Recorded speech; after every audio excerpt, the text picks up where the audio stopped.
This is Duke University.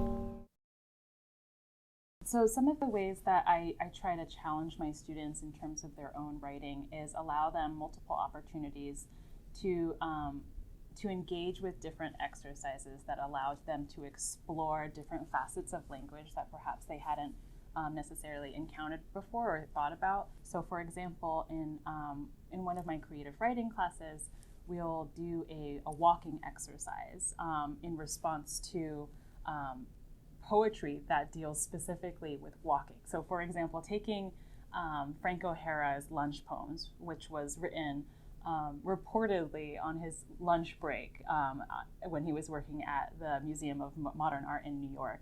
And a lot of what's infused in that writing is actually walking in the city.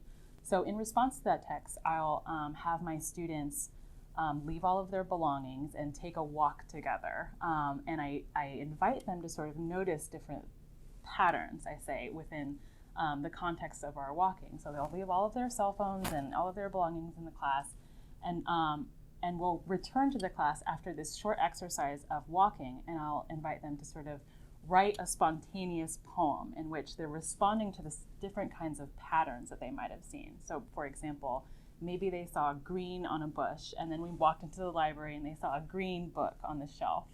These are different kind of patterns that they could, potentially notice. And what this does is to sort of defamiliarize them with a practice that they do every single day, but also sort of allow them to begin to engage with their day-to-day activities in novel ways, in novel perspectives. And that's sort of the main aim of a lot of my courses, is to sort of